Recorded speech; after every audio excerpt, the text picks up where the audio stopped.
Muy buenos días a todos. Muchas gracias por acompañarnos hoy en este webinar que tiene por título Adaptación al nuevo Código de Aguas y a la escasez hídrica.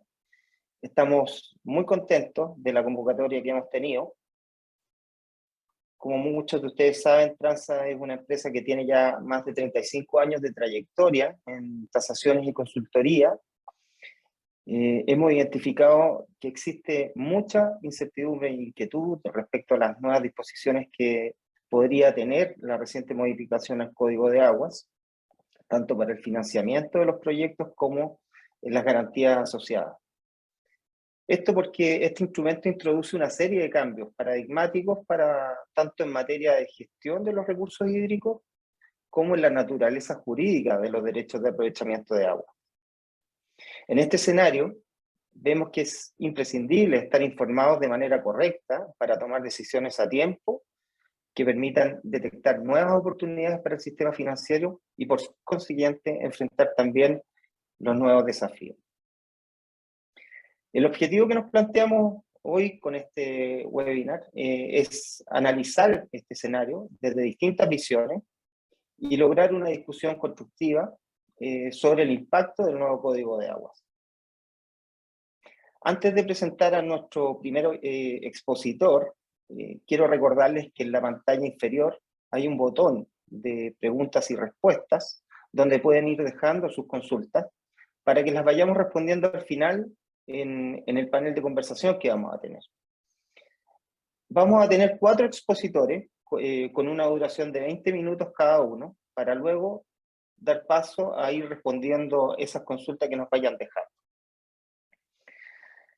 Ahora sí, dejo con ustedes a nuestro primer expositor, Juan José Croco, quien se enfocará en explicarnos los cambios y alcances del nuevo Código de Aguas y nos entregará algunas recomendaciones para enfrentar este marco regulatorio. Juan José es abogado, especialista en recursos hídricos, socio fundador de BEC Abogados y Cuencas Chile, consultor de escenarios hídricos 2030 de Fundación Chile, asesor legislativo y ex subdirector de la Dirección General de Aguas del Ministerio de Obras Públicas. Juan José, bienvenido, muchas gracias por acompañarnos hoy. Muchísimas gracias. Gracias, Ignacio, por la invitación, a Transa, por haber organizado este conversatorio, este seminario. La verdad es que es un tema para nosotros sumamente importante, en el fondo, ver cómo enfrentamos este escenario. Y espero ser breve en mi presentación. Imagino que están viendo mi pantalla. Y la gran interrogante que tenemos hoy día, como bien decía Ignacio, es, bueno, ¿cómo nos adaptamos a este nuevo Código de Agua y a este escenario de escasez hídrica que estamos viendo por delante? Y hoy día, más que nunca, en el fondo, ¿cómo enfrentamos una nueva regulación de agua? Cuando yo hablo de regulación de agua del 2022, porque la verdad es que tenemos el código recientemente aprobado el 6 de abril, pero además, en el fondo, tenemos toda la discusión constitucional detrás de esta presentación, o sea, de por medio. Entonces, lo que quisiera presentarle de alguna manera son ciertas recomendaciones para enfrentar este marco regulatorio sobre los recursos hídricos dinámico e incierto. Es una pregunta bastante brutal la que me plantearon desde Transa, y voy a tratar de hacer, de dar respuestas lo más concretas posible. Hay que recordar que llevamos 13 años de sequía, y la verdad es que las proyecciones futuras son bastante desfavorables. Chile es un país que está diseñado geográficamente para secarse. Es un país que, dada su configuración geográfica, está rankeado dentro de los 20 países con más estrés hídrico del mundo. Por lo tanto, independiente de lo que pase con el marco regulatorio y la incertidumbre que nos genera el marco regulatorio, nos obliga a empezar a replantearnos y adaptar nuestros sistemas, incluso en el fondo el sistema de financiamiento de todos los proyectos que se relacionan con agua, para hacer frente a este gran desafío. Y mi presentación la quiero enfocar en 4 pilares de un cambio de paradigma. No voy a desarrollar todas las modificaciones del Código de Agua, son un montón, porque además en el fondo tenemos la interrogante de qué es lo que va a ocurrir el día de mañana con esta nueva constitución. Y estos 4 pilares, en el fondo, de la modificación del Código de Aguas, que de alguna manera se ven profundizados o agravados o modificados por la propuesta constitucional, son estos. Uno, por primera vez se incorpora en la lógica de la regulación chilena de forma expresa que existe una preferencia y una prioridad por algunos usos por sobre otros. Se plantea una nueva institucionalidad, que en el caso del Código de Agua actual se refuerza a la DGA, pero la Constitución propone otras ideas. Se crea un set de nuevas limitaciones y sanciones a los derechos de aprovechamiento de agua, y finalmente un punto donde me quiero detener un poco más es la relevancia de las inscripciones de los derechos de aprovechamiento de agua y en definitiva la importancia de la información. Respecto de la preferencia y la prioridad de algunos usos, como les comentaba, se vuelve sumamente relevante hoy día el tema de la preferencia por el consumo humano. Fue transversal en toda la discusión del Código de Aguas el tema del derecho humano al agua, los usos de subsistencia, la preservación ecosistema, y la verdad es que fue uno de los puntos que tuvo acuerdo transversal en todos los sectores.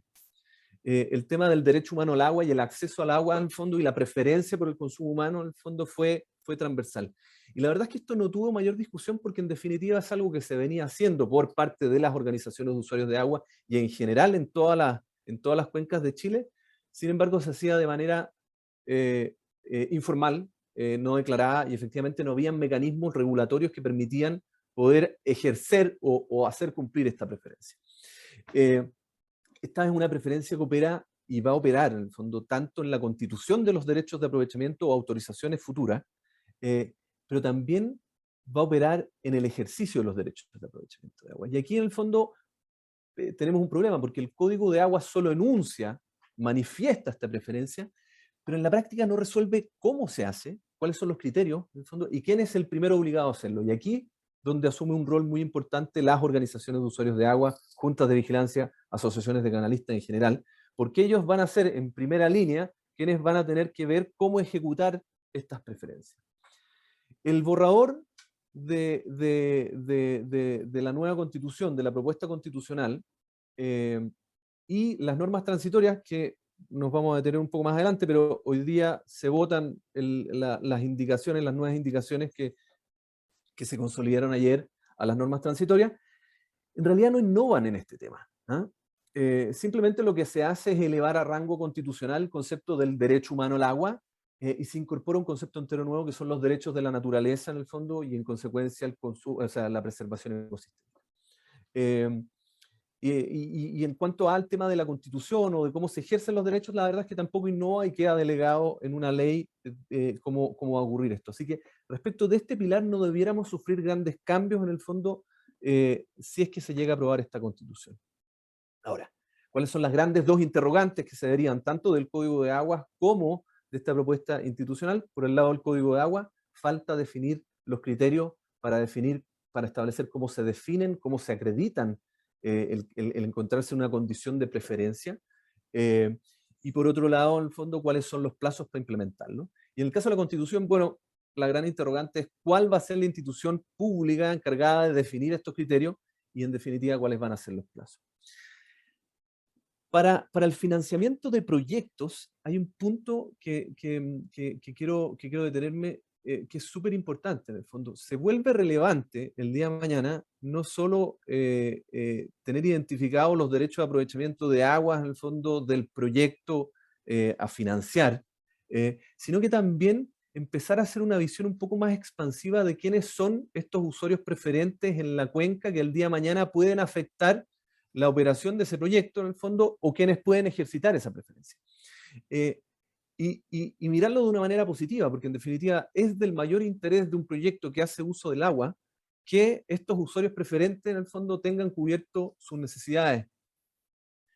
Porque en caso que eso falle, efectivamente van a entrar las autoridades a intervenir, a regular, a redistribuir. Pero en la medida que eso se pueda administrar como organización de usuarios de agua o entre los usuarios del agua, la verdad es que esto no debería tener mayor problema. Se plantea, como les decía, una nueva institucionalidad. En el caso del Código de Agua del 2022, en el fondo, se refuerza un rol más bien discrecional de parte de la DGA, que ahora, tanto en el proceso de otorgamiento de derechos, autorizaciones relacionadas con derechos de aprovechamiento de agua, como en el ejercicio de los mismos, va a tener una serie de nuevas y más potentes funciones. Y en particular, ¿por qué hablo de discrecional? Porque en el caso del procedimiento de otorgamiento de derechos, en el fondo la DGA va a quedar con la potestad de exigir más antecedentes, de pedir más información, o incluso en el fondo de negar solicitudes de derecho de aprovechamiento de aguas que antiguamente debiera haber otorgado por el simple hecho de no tener la información suficiente para tomar la decisión, por ejemplo, en el caso de los cambios de punto de captación, o bien por el tema, en el caso que exista preferencia por el consumo humano que va a ser satisfecha. El gran problema que tiene hoy día el Código de Agua es que se dotó a la DGA de una serie de funciones y potestades, sin embargo no se dio a la DGA un mayor presupuesto para cumplirla, ni una mayor dotación para hacer efectiva estas nuevas potestades. Entonces hoy día efectivamente la DGA está con un desafío muy grande de cómo hacer la implementación de estas nuevas normas. La Constitución en este sentido se va a otra punta, innova absolutamente lo que hace en la práctica que lo que se aprobó por el Código de Aguas el 6 de abril de alguna manera quede derogado tácitamente, si es que no lo dicen las normas transitorias de forma expresa. ¿Por qué? Porque en definitiva crea toda una nueva institucionalidad del agua, crea una serie de autoridades públicas nuevas, entre ellas la Autoridad o Agencia Nacional del Agua, los consejos de cuenca, la Defensoría de la Naturaleza, le otorga facultades de planificación territorial en materia de recursos hídricos a los gobiernos regionales. Entonces vamos a ver una proliferación de una serie de instituciones políticas y públicas con competencia en los recursos hídricos, y esto nos lleva a la gran interrogante de, para que eso sea efectivo, queda pendiente la redacción, tramitación y la aprobación de los proyectos de ley que crean estas nuevas instituciones, las dotan de presupuesto y hacen efectiva estas potestades, y ahí, entre signos de interrogación, la gran duda que nos genera es, bueno, ¿qué ocurre con los plazos? Hasta aquí no debiera cambiar sustancialmente el rol o la interacción que existe entre el mundo financiero y el desarrollo de los proyectos, porque en definitiva es un cambio de actores. Hay que estar pendiente en el fondo de quiénes son y cómo se construyen estos nuevos actores. Tenemos este tercer pilar, en el fondo, en que se crean nuevas limitaciones y sanciones a los derechos de aprovechamiento de agua. El Código de Aguas del 2022 incorpora una sanción para el caso de que se cambien los usos entre actividades productivas. Acuérdense que los derechos de aprovechamiento de agua hasta antes del 6 de abril no estaban asociados a un uso determinado. A partir del 6 de abril, las resoluciones que autoricen derechos de aprovechamiento de agua o autorizaciones el día de mañana van a venir con un uso intrínsecamente vinculado a ese derecho. Y cualquier cambio de uso entre actividades productivas, habla el código, es decir, yo me cambio de la agricultura a la minería, puede tener el riesgo y el grave problema de que sea, si no es informado la DGA, susceptible de multa, pero con una nota al pie. En definitiva, cuando yo informo a la DGA de este cambio de uso, la DGA puede tomar medidas tendientes a reducir esas extracciones producto de una apreciación que pueda hacer la DGA, estableciendo que ese cambio de uso va a producir un impacto mayor al acuífero o al río.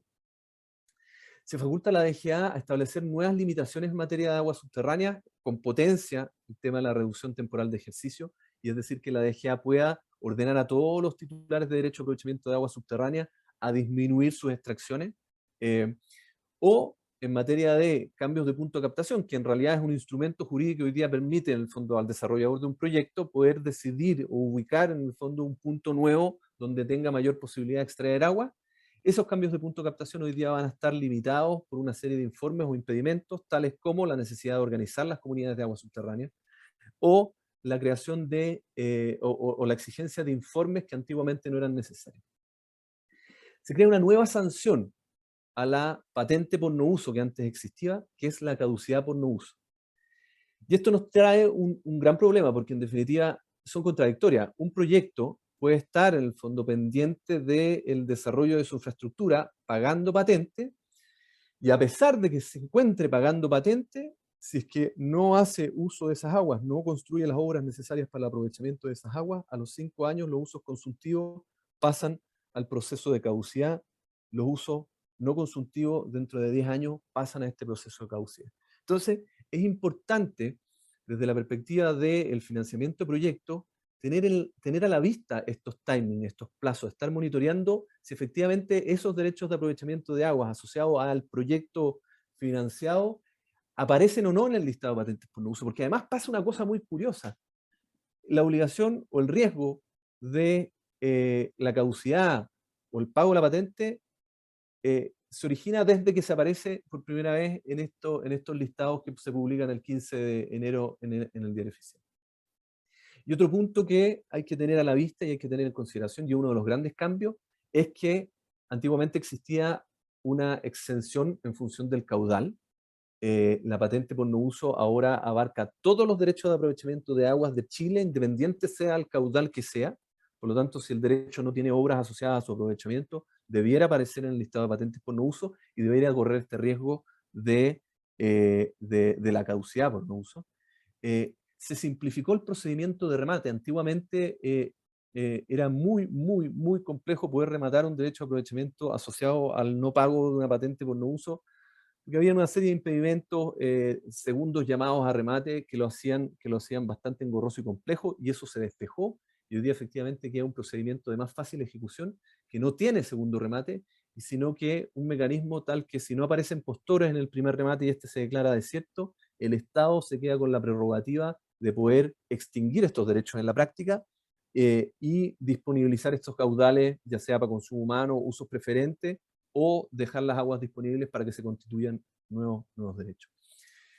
La propuesta constitucional en esta materia no dice prácticamente nada, sino que simplemente delega en una ley que deberá definirse más adelante estos conceptos en el fondo, y si es que va a existir el día de mañana una patente por no uso o no. Enuncia el borrador de constitución la posibilidad de imponer tributos por el uso del agua. Entonces podríamos ver eventualmente en el futuro un concepto más asociado al pago de una patente por el uso del agua. Sin embargo, esto que le estoy planteando es absolutamente especulativo y tendremos que esperar no solo lo que pasa el 4 de septiembre, sino que más adelante ver cómo se redactan y qué es lo que comprenden estas nuevas leyes. Y el último de estos pilares que les quería presentar es la importancia de inscribir y la importancia de la información. Hasta antes del 6 de abril, la inscripción de los derechos de aprovechamiento de aguas no era obligatoria. Se podían hipotecar derechos no inscritos, se podía transferir derechos no inscritos, y eso en definitiva fue generando un problema en la práctica porque la DGA no contaba con toda la información. Entonces pasa a ser prácticamente una condición de existencia de los derechos de aprovechamiento de aguas el que estén inscritos en el conservador de bienes raíces. Y el Código Nuevo establece básicamente dos plazos que hay que tener en la vista. Uno, el 2 transitorio de la ley, que establece un plazo de 18 meses para que mis derechos estén en el conservador de bienes raíces, si es que tengo una resolución que no he inscrito, o bien, dentro de ese mismo plazo de 18 meses, para hacer presente a la DGA que tengo mi derecho inscrito en el conservador de bienes raíces, para lo cual bastaría acompañar una copia con vigencia de dicha inscripción. La no inscripción pasa a tener una caducidad, una sanción de caducidad o multa. En el caso de que yo no acredito que esté inscrito en el conservador de bienes raíces al catastro público de aguas, arriesgo una multa que va de 10 a 50 UTM. En caso que no acredite nunca la inscripción en la práctica y nunca lo inscribí, la sanción es la caducidad de ese derecho a aprovechamiento de agua. Cuando hablo de caducidad, no estamos hablando de expropiación. Esto no tiene una contraprestación económica. El derecho se extingue, deja de existir en la práctica. Los derechos en el Código de Aguas vigente hoy siguen siendo de propiedad de sus dueños, son libremente transferibles y transmisibles cuando están inscritos. Deja de ser una posibilidad todavía de transferir derechos no inscritos, pero todavía en el fondo los titulares de derechos pueden ser libremente transferidos, hipotecados, dados en garantía. Y aquí es donde la propuesta constitucional cambia radicalmente el modelo, deconstruye absolutamente el modelo de inscripción y elimina el registro de propiedad de aguas del conservador de bienes raíces y crea un nuevo registro a cargo de una autoridad nacional de aguas y le ordena, dentro del plazo de estos 18 meses, a los conservadores de bienes raíces, en las normas transitorias que se están discutiendo hoy, mandar las inscripciones, o sea, todos los registros de los derechos de aprovechamiento de agua a esta nueva Autoridad Nacional de Agua o la DGA, si todavía esta no se ha constituido. La sanción en la práctica no la vamos a tener clara hasta que se dicten las leyes, porque en la práctica, si yo no inscribo, no registro ese derecho a aprovechamiento de aguas, probablemente estaríamos hablando más que de una caducidad o una multa, de la inexistencia del derecho o de la autorización. Y el gran problema y la grande construcción que plantea esta Constitución es que dentro de estas normas transitorias que hoy día se discuten, se concibe que los derechos pasan automáticamente a ser meras autorizaciones administrativas que no constituyen propiedad y que no son comerciables. Y esto, para la banca y para todos los proyectos que tienen garantías, en el fondo, asociadas a derechos de aprovechamiento de aguas, es un gran problema, porque en definitiva entraría en vigencia esta ley si es que no se modifican las normas transitorias o no se aprueban las normas transitorias, algunas de ellas que se están discutiendo hoy, automáticamente esas garantías pasarían a extinguirse.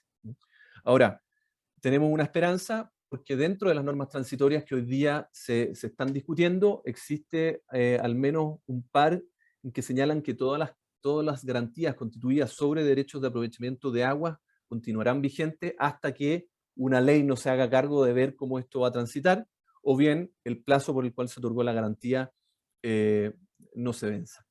Pero yo les diría que esto es uno de los puntos en el fondo que desde la perspectiva del financiamiento, en el fondo, y cómo yo constituyo garantía, se vuelve sumamente relevante.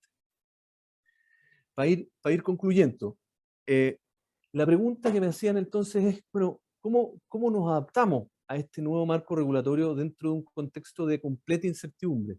Porque la verdad es que no tenemos todas las reglas claras. Entonces aquí quiero tratar de dejarlos en el fondo con cuatro ejes y un par de ideas, fuerzas en el fondo para enfocarse.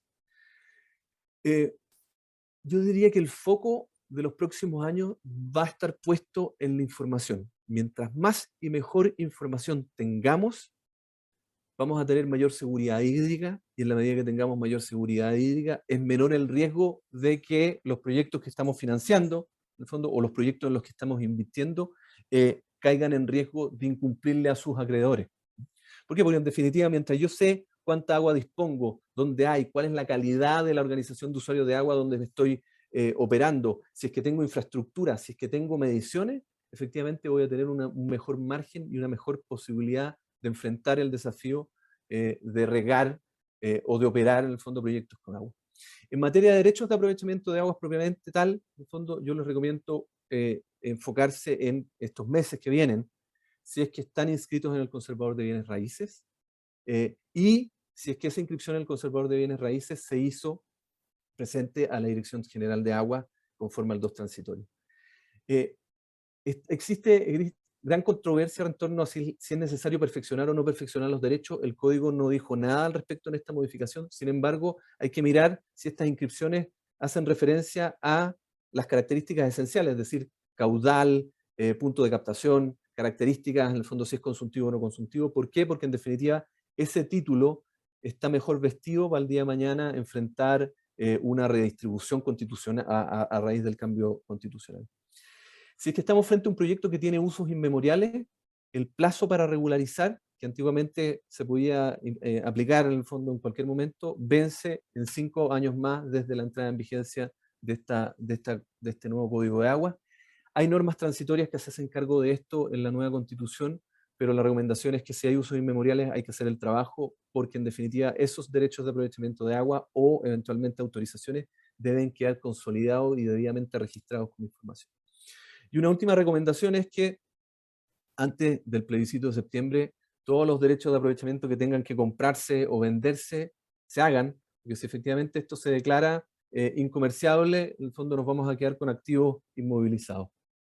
En materia de gestión y regulación se vuelve sumamente relevante ver cuál es el grado de organización de la comunidad de agua o la junta de vigilancia de la cual depende el proyecto. ¿Por qué? Porque vas a tener una primera línea defensiva en materia de distribución y redistribución de agua y en definitiva un primer organismo que va a estar distribuyendo y velando por las preferencias por el consumo humano. Pedirle siempre el certificado de pago de las cuotas a los miembros, o sea, a los proyectos que están financiando o los proyectos en los que están invirtiendo, pedirles el certificado de pago de las cuotas a sus asociaciones. Hoy día existe una hipoteca, una prenda de pleno derecho respecto de las cuotas que deben pagar los comuneros a sus asociaciones. No sabemos qué va a pasar con eso, pero en definitiva es una medida de apoyo a la organización. Hay que organizarse como comunidades de aguas subterráneas. En Chile a la fecha existen del orden de 15 comunidades de aguas subterráneas y se está haciendo un impulso importante por organizar el resto. Y en caso de que no lo hagan, va a existir una prohibición de poder cambiar los puntos de captación. Y finalmente hay que tener un énfasis muy importante en los acuerdos de redistribución con cargo a la extrema sequía, porque en definitiva, en la medida que esos acuerdos existan y sean aprobados por la DGA no tiene la facultad de intervenir y en el fondo y tomar medidas de redistribución por sí y ante sí, sino que es la propia organización de usuarios de agua la que tiene que hacer la regulación de los recursos hídricos. En materia de infraestructura, ver porque existan obras necesarias para el aprovechamiento de aguas, porque en definitiva de eso depende que paguen o no patente por no uso, y eso depende en definitiva los plazos para la caducidad. Y lo que va a ocurrir en la práctica, que si se elimina en el fondo la propiedad de los derechos de agua, es que debiera ocurrir una transferencia de valor entre el título del agua a la eficiencia y efectivamente la capacidad de demostrar que estoy ocupando una cantidad de agua determinada dentro de mis proyectos y te puedo garantizar que ese proyecto va a producir su flujo en función del agua que tiene. Y ver efectivamente que hayan obras de acumulación, en fondo que permita al titular del proyecto resistir de mejor manera las varianzas de disponibilidad producto de la sequía. Y finalmente, medir va a ser la clave. Hay que verificar si efectivamente existen estaciones públicas o privadas de medición en la cuenca donde está el proyecto, y si en esta cuenca existen estadísticas o modelos que permiten pronosticar en el fondo cómo se va a comportar el río en distintos escenarios. Si es que el titular del proyecto en el fondo cumple con la obligación del monitoreo de extracciones efectivas, porque en caso contrario se afecte, en el fondo arriesga el pago de multa, pero además en el fondo el monitoreo de sus extracciones efectivas le va a permitir en la práctica poder acreditar de mejor manera cuánta agua necesita el proyecto y cuán eficiente está haciendo en ese uso de agua. Y para concluir, dejarles esta idea, empezar a monitorear en el fondo qué está ocurriendo con los usos priorizados, en el fondo como el consumo humano, porque en definitiva, si es que esos usos priorizados o usos prioritarios se ven en riesgo, los primeros en el fondo en que van a tener que aportarle caudales son los proyectos industriales, agrícolas, mineros que se encuentren en la zona. Con esto quiero cerrar este paneo general. Les doy las gracias y básicamente dejarlos con una idea que en verdad el cambio regulatorio que estamos enfrentando no es el fin para aquellos dispuestos a adaptarse. Muchas gracias.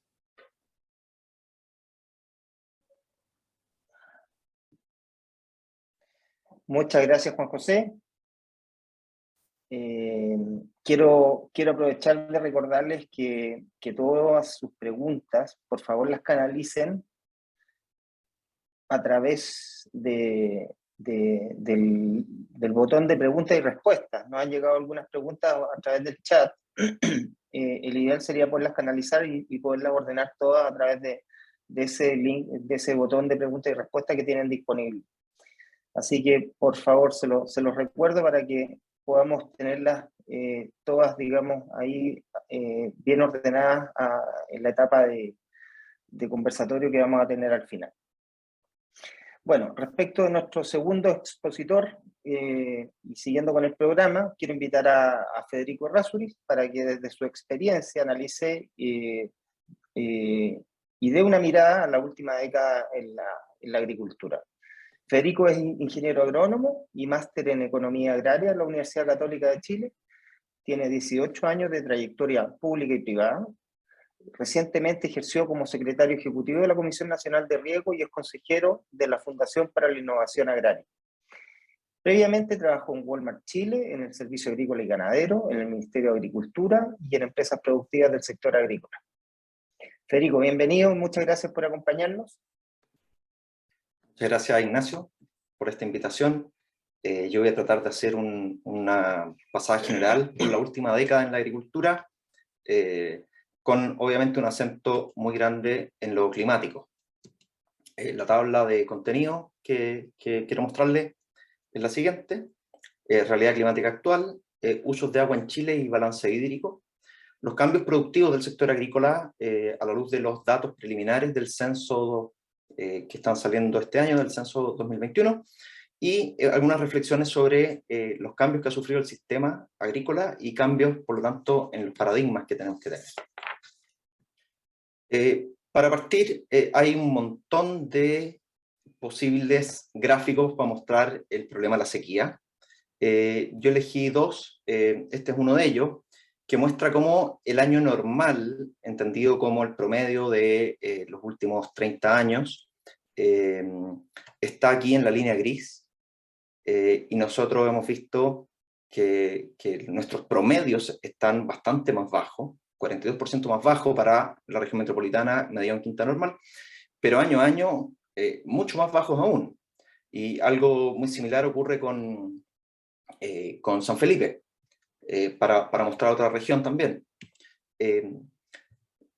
Aquí tomando las principales cuencas, y no lo dije, pero todos estos datos son de la DGA, tomando las principales cuencas, vemos que si en la década del 85 al 95 tomamos que esa lluvia para esa cuenca fue un 100%, en la década del 2005 al 2015, todas tienen reducciones significativas. Y eso es un tema que nos tiene que preocupar, porque la verdad es que cuando yo esto lo digo medio de picado, cuando dicen no es sequía, es saqueo, no, sí es sequía. O sea, la falta de precipitaciones que hemos experimentado es dramática. Y eso, que estos gráficos todavía no consideran estos 2 últimos años que son realmente secos. Tenemos los inviernos más secos de los que hay registros en la zona central de Chile. Y eso se combina con la demanda consultiva que tienen los distintos sectores de la economía chilena, donde el sector agrícola, según este dato de la DGA, representa el 72% del consumo del agua. Eso no es ninguna novedad en todos los países donde hay agricultura, es el sector que más consume por la naturaleza propia de su función, digamos, que es transformar esta agua en estructuras vegetales. No es el agua la que queda en las plantas, sino que el agua es transpirada por las plantas, y eso hace que las plantas capten CO2 y con ese CO2 hacen estructuras vegetales. Pero es fundamental que haya agua para que ese flujo de intercambio gaseoso exista. Y este gráfico es interesante, pero hay que hacerle un doble clic, porque este es un promedio nacional. Pero si vamos cuenca a cuenca, y ahí creo que alguna de las cosas que decía Juan José, yo estoy totalmente de acuerdo, lo importante que es la información y la información local. Si nos vamos cuenca a cuenca, hay cuencas donde este 11,8% del uso del agua potable es mucho mayor. Por ejemplo, no sé, hay regiones que la agricultura es menos significativa, quizá en la región de Tarapacá este porcentaje debe estar superando el 25%. Y además hay otro fenómeno, en la cuenca del Maipo, cuando estamos con las sequías que estamos teniendo, y una ciudad como Santiago demandando agua, este porcentaje se va al 80%. Es decir, la mayoría del agua de los últimos años de la cuenca del Maipo ha sido destinada para el consumo de la ciudad de Santiago, y no para el uso agrícola. Entonces, es muy importante, por lo tanto, ir viendo cuenca a cuenca. Aquí no voy a latear mucho con esta tabla, pero esta tabla lo que muestra es, por región, cómo es el balance hídrico, es decir, la oferta de agua, la demanda de agua, y una proyección de la oferta y la demanda, considerando cambio climático a los años 2030 o 2060, es más o menos un promedio. Y ahí vamos viendo que hay cuencas que todavía estaban bien, pero que a futuro van a estar mal, hay otras que todavía van a resistir, pero la extensión de Chile hace muy necesaria una mirada que sea cuenca a cuenca. Además está decir que todas las cuencas van a bajar, pero en algunas el caso va a ser más dramático que en otras. Y eso, para la evaluación de proyectos, es un componente que hay que considerar. Aquí les voy a mostrar algunos de los resultados preliminares del censo agrícola.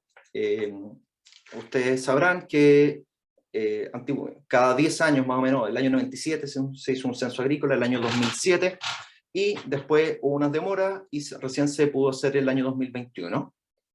Y ya hay algunos resultados preliminares, pero todavía no están los resultados a nivel de detalle. Sin embargo, igual hay alguna información que nos puede servir. La primera es que la superficie agrícola bajó un 8,4% a nivel nacional. Eso es un dato, creo yo, bastante relevante. No sabemos exactamente por qué bajó. Yo creo que hay dos grandes factores que pueden estar influyendo. El primero es el crecimiento de las ciudades. El primero no digo en importancia, no tengo idea de la importancia, pero uno es el crecimiento de las ciudades y el uso de terrenos agrícolas para otros fines, y el otro sin duda es la falta de agua, la sequía que ha hecho que algunos productores tengan que disminuir su superficie cultivada. Y eso lo hemos visto muy fuertemente en la provincia de Petorca, muchas hectáreas de frutales que han sido cortadas y se dejaron de regar y entre comillas, se abandonan desde el punto de vista productivo. Tenemos aquí un dato que es bien interesante, porque a pesar de todo este panorama tan adverso que estamos comentando, y donde vemos una reducción global de un 8,4% en la superficie cultivada, vemos que en frutales ha habido un aumento. Y ha habido un aumento un 23% en la superficie de frutales a nivel nacional. Esto liderado en parte importante por un traslado de la fruticultura hacia el sur del país. El cambio climático de alguna medida también trae oportunidades y a veces ha hecho que en algunos lugares hayan temperaturas que son más aptas de lo que eran antiguamente para ciertas especies frutales, y por eso vemos que la fruticultura sigue creciendo con fuerza. Y además hay otro factor que es importante, y es que la fruticultura ya tiene súper incorporado el uso de tecnologías de riego. Y eso frente a cultivos tradicionales también es una ventaja. Ahora, hablando de riego, la superficie agrícola regada bajó casi un 19%, y eso es mucho. Y aquí de nuevo se suman probablemente estos dos factores que yo mencionaba de usos de suelo para fines que no son agrícolas y la sequía. Pero es algo que nos tiene que llamar la atención, porque vemos que casi un 20% menos de superficie regada del país es un dato bastante crítico. Ahora, la tecnificación del riego es sin duda una respuesta súper adaptativa a este escenario, y que en Chile llevamos mucho tiempo haciéndola.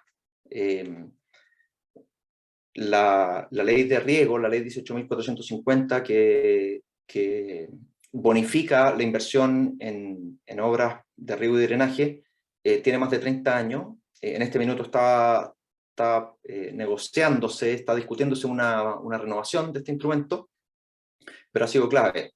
Y aquí podemos ver que en el censo 2007 eran aproximadamente 200.000 hectáreas las que estaban con riego tecnificado. En los últimos 10 años la CNR calcula que solo a través de este instrumento público ha aumentado en 190.000 hectáreas de riego tecnificado, lo que se suma al trabajo que han hecho los privados por sí mismos, sin necesidad de bonificación estatal. Y aquí yo me calculo que debemos estar del orden de las 550.000 hectáreas tecnificadas actualmente. Todo esto nos lleva a pensar en que estamos frente a un sistema distinto al que teníamos tradicionalmente. Tenemos un nuevo clima. Eso no es ninguna novedad. 13 años de sequía, el invierno que estamos viviendo, al menos en la zona central, a la fecha tenemos déficit de precipitaciones que superan el 50%. Si no tenemos buenas lluvias en lo que queda de junio y julio, ya en agosto la baja de precipitación en general es pronunciada, y ya en septiembre esas lluvias ya prácticamente no nos aportan a las reservas de agua. Por lo tanto, este año no se ve muy auspicioso todavía. Como les decía, no hay registros de años tan secos como los que hemos vivido en el 2019 o en el 2021, ni tampoco hay registros de sequías tan prolongadas, 13 años, como las que estamos viviendo. Eso nos lleva obviamente a una mayor competencia por el recurso, y como bien decía Juan José, además ahora legalmente hay algunos usos que van a ser priorizados. Y eso también es un cambio en los paradigmas que teníamos, porque hasta ahora eso no era tema, los usos, digamos, estaban todos en un mismo nivel, ahora hay usos prioritarios. A pesar de todo esto, la fruticultura sigue siendo un sector pujante. Se diferencia de los otros sectores agrícolas por esto, y bueno, está demostrando, hay regiones como Ñuble que han crecido enormemente en fruticultura, hay cultivos de cerezas en Coyhaique, hay cosas que no estábamos acostumbrados a ver. Y lo estamos experimentando por este cambio climático que lleva a la necesidad de trasladarse, pero también la oportunidad de a veces encontrar climas que antes no teníamos en la zona sur. Los derechos de agua, a mi juicio, hoy día se han vuelto referenciales. O sea, nadie logra hoy día ejercer un derecho según como está establecido en la resolución, en el papel que tiene. Digamos, aquí los miembros de organizaciones de usuarios de agua que están presentes lo saben bien. Funcionamos hace muchos años en base a la alícuota que siempre está siendo menos que el número que dijera ese papel. Y por eso desde muy antiguo los derechos de agua se han movido o se han entendido como acciones, como partes de un río, más que como un volumen fijo. Pero eso en los últimos años ha sido muy marcado.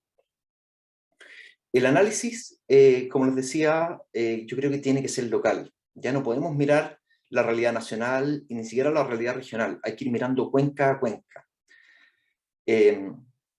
¿Y por qué es muy importante esto? Porque cada cuenca tiene una capacidad de gestión distinta. Cada agricultor tiene una capacidad de gestión distinta. Y la clave hoy día en el agua, junto con lo que decía Juan José de la información, es la gestión.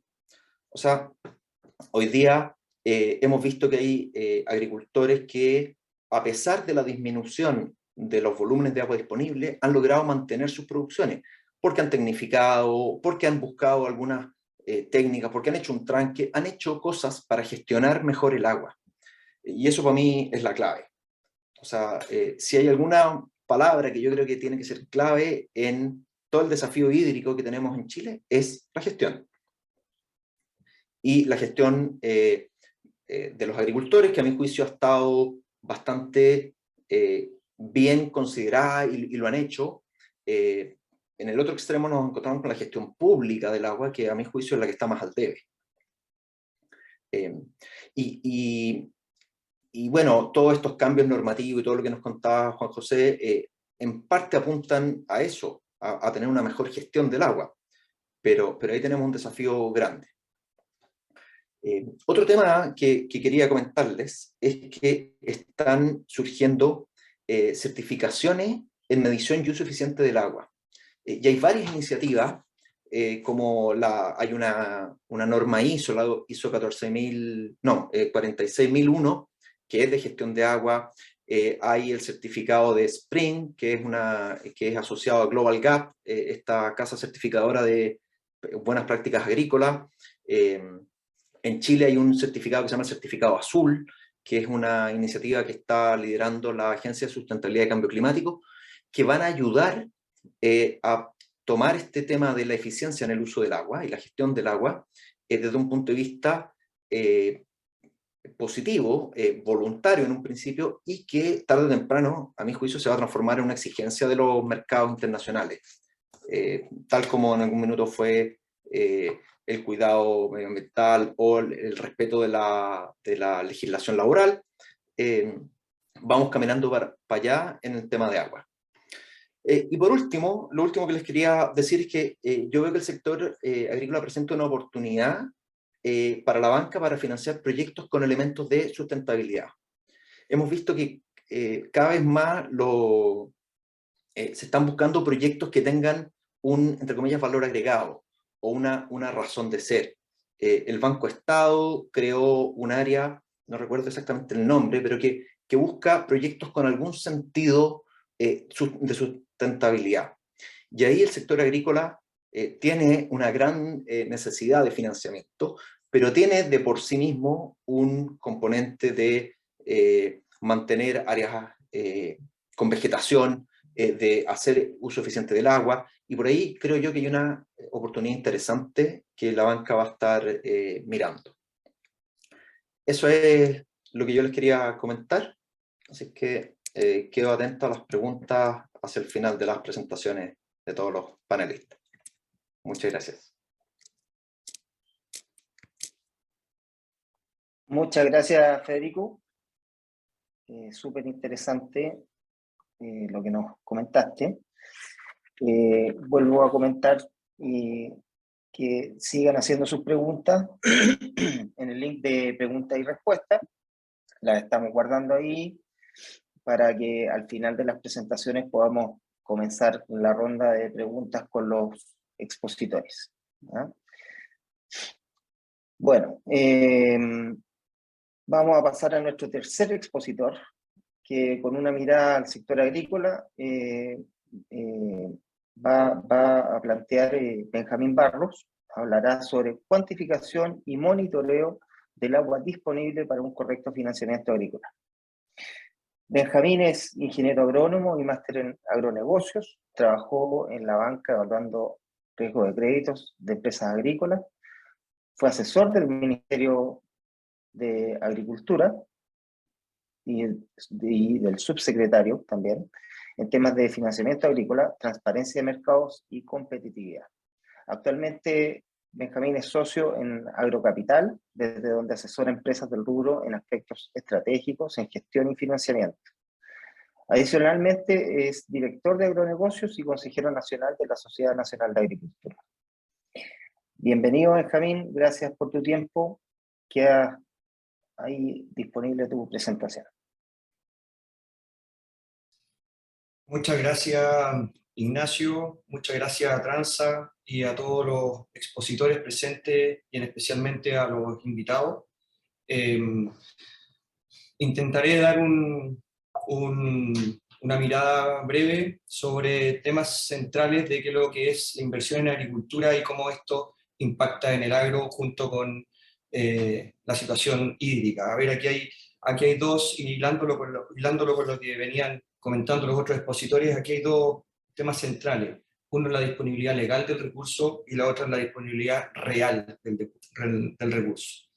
Y esta presentación busca abordar desde el punto de vista de inversión en agricultura cuáles son los fundamentos de la inversión, la estructura del mercado de financiamiento agrícola en general, no solamente nacional, para ver cómo se auditan la disponibilidad real del recurso y cómo eso impacta en la generación de flujos que finalmente viene a pagar los créditos otorgados o bien generar las rentabilidades buscadas por los inversionistas. Aquí unos mensajes centrales que creo que son clave de considerar y muy en la línea con lo que planteaba el exdirector de la CNR, Federico Razzoli. Primero, no hay que olvidar que producto del COVID la forma en que se producen los alimentos, se comercializan y se consumen cambió, y esto afectará a la industria productiva, lo que generará innovaciones.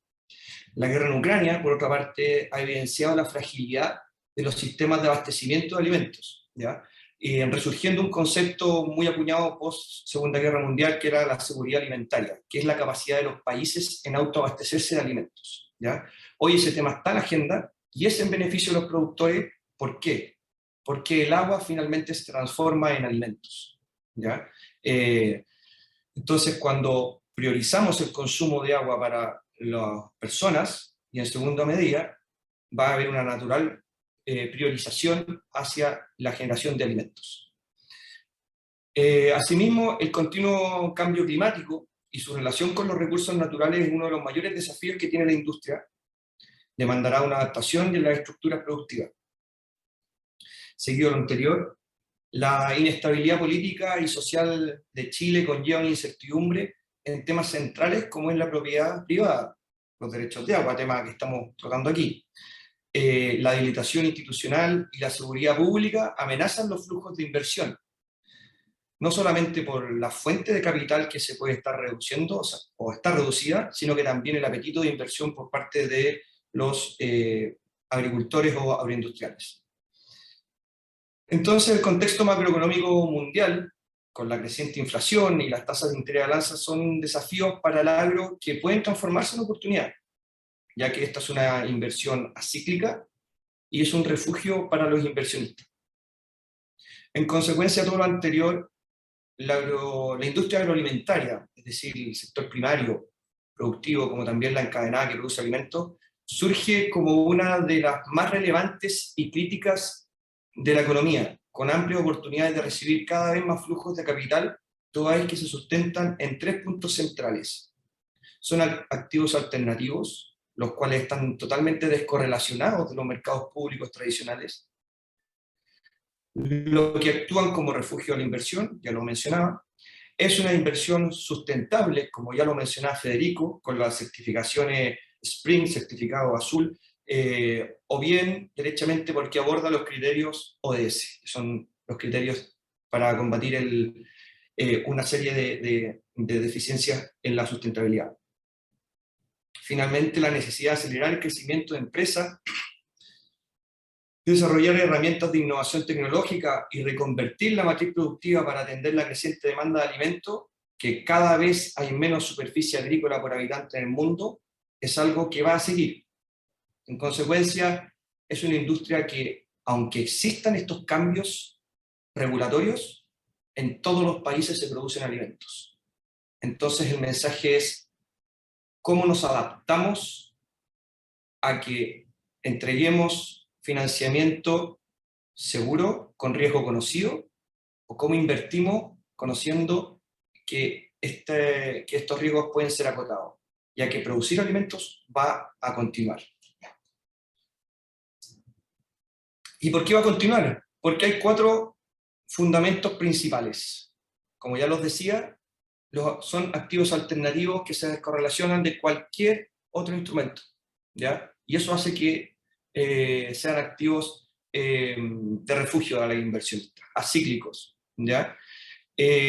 La demanda de alimento es creciente, como ya lo mencionaba, hay menor disponibilidad de tierra por habitante en el mundo, cada vez va a ser menor ya que existe el crecimiento, ya lo mostraba Federico, con cómo ha cambiado desde el censo agropecuario en Chile de más superficie agrícola a menos superficie agrícola. Pero eso no significa que va a haber que producir menos alimentos, al contrario, va a requerir innovación para producir más alimentos para más población. La industria nacional, en este caso, está dolarizada, ¿ya? Y es una industria consolidada en sus cadenas, es un país que está abierto al mundo hace ya largo tiempo, tiene capacidad de una red de tratados que permite acceso a más del 80% de la población mundial a contratación, que eso es muy importante, es decir, nosotros producimos alimentos cuando nosotros estamos en verano y en invierno lo demanda el hemisferio sur, en el hemisferio norte, perdón, cuando está el 80% de la demanda.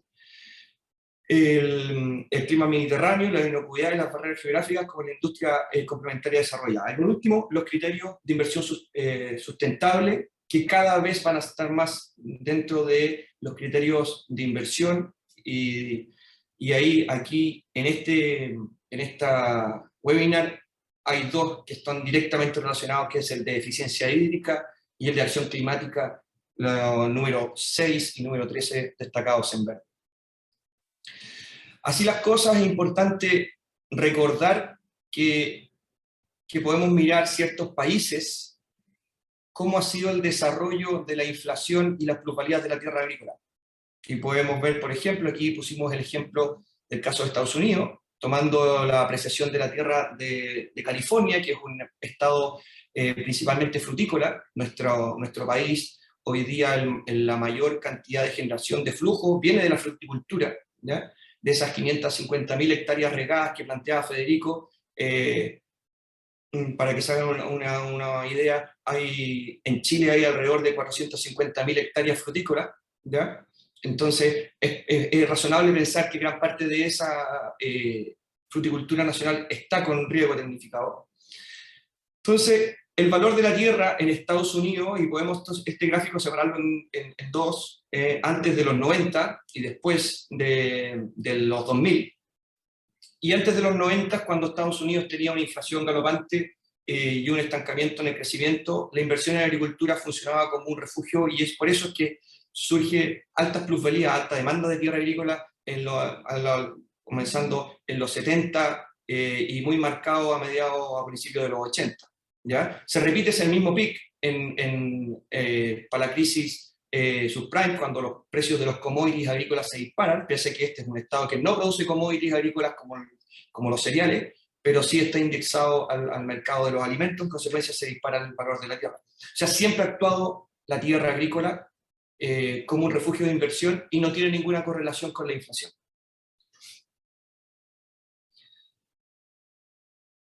¿Cuáles son entonces las estructuras de los mercados, la cadena de valor de los alimentos y los agronegocios? ¿Dónde se puede invertir y dónde nosotros estamos invirtiendo?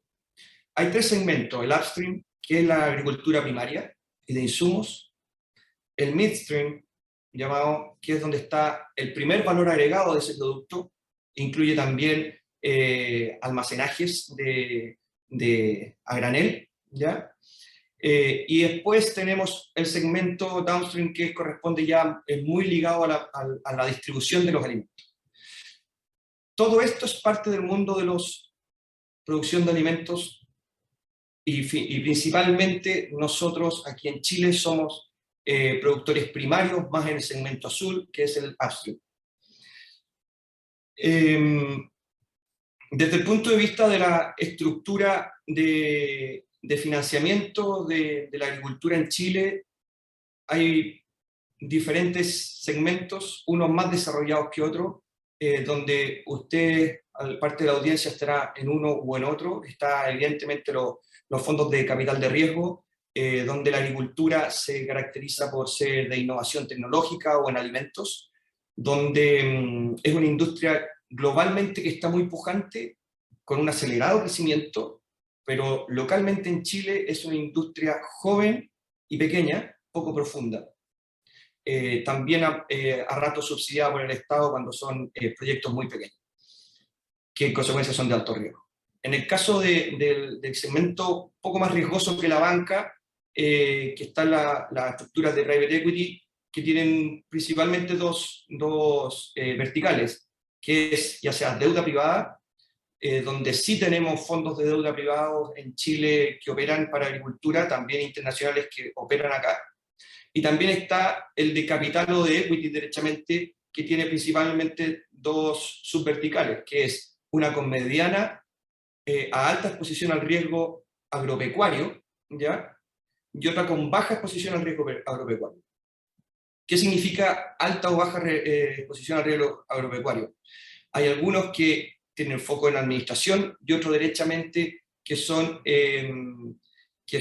más, que buscan que pueden mitigar ese riesgo agropecuario por el medio de estrategias derechamente de renta o de plusvalía. En el caso de la banca, donde posiblemente, y el caso de los private equity, aquí en Chile hay operando un pool de fondos globales, ¿ya? Que tienen apetito por Chile. Ese apetito ha venido estabilizándose. Fondos locales son muy pocos y principalmente operan en el segmento corporativo. Desde el punto de vista de la banca, podemos decir que el sector silvoagropecuario, y aquí incluimos el sector forestal, hay colocaciones cercanas a los 9.000 millones de dólares, y su cobertura en relación al PIB agrícola es bastante razonable, más de 2 veces. Existe una competencia en el mercado, la cual es liderada por bancos masivos multisectoriales. Sin embargo, en segmentos corporativos o medianos y grandes sí hay actores especializados. Y ahí es muy importante entender que en la medida que vamos desarrollando la banca con conocimiento para entender estos riesgos y asimilarlo, se va a ir desarrollando más el financiamiento de la agricultura, ¿ya? Que esto también viene muy relacionado con el tema de este congreso. La oferta internacional evidentemente va a seguir existiendo. y es principalmente para el segmento corporativo. Nos han pedido informar un poco cómo nosotros vemos y tomamos el riesgo de los negocios, como es nuestro procedimiento de auditoría. Nuestro procedimiento son prácticamente 8 canales, dentro del cual el cuarto, que parte uno donde hay mucho riesgo e incertidumbre, y termina con un riesgo que puede ser cuantificable y entendiéndose eso como precio o spread. En el punto 4 me detengo porque ahí es donde está la elaboración y adquisición de informes complementarios, los due diligence. Y ahí tenemos climático, hídrico, que es el que nos convoca, los criterios del ODS, que ya lo mencionábamos, y evidentemente las tasaciones, como es Transa, que nos convoca. Desde el punto, y solamente, y por razones de tiempo, me voy a detener en lo que es los factores que afectan al balance hídrico. Como ya les dije en un comienzo, acá una cosa es la disponibilidad legal del recurso y otra cosa es la disponibilidad real del recurso. Y la disponibilidad real del recurso es medible en cada campo, en cada huerto, en cada operación, en cada inversión. Y el agua se almacena finalmente en el suelo, ¿ya? O llega al suelo, aunque sea riego identificado. Y prácticamente el 25% del suelo es agua. Y esa agua depende del potencial que tenga esa agua. Y esa agua, a su vez, ¿ya? O ese potencial de agua depende de 4 factores: potencial gravitacional, mátrico, potencial osmótico y potencial de presión y sobrecarga. Esto puede sonar muy lejano para ustedes, lo cual sería razonable, pero quiero que ustedes entiendan que eso determina la oferta de agua, ¿ya? Y todo esto nosotros hoy día lo medimos, ¿ya? Entonces, cuando somos capaces de medir la oferta real que hay de agua, después lo que necesitamos es saber cuánto es la demanda real que hay en ese campo. Y en ese predio agrícola ya entonces ahí nos vamos a cuál es la demanda de las plantas, y nos tenemos que evaluar cada uno de los cultivos que hay presentes en ese predio, la cereza, los manzanos, los arándanos, etc. ¿Ya?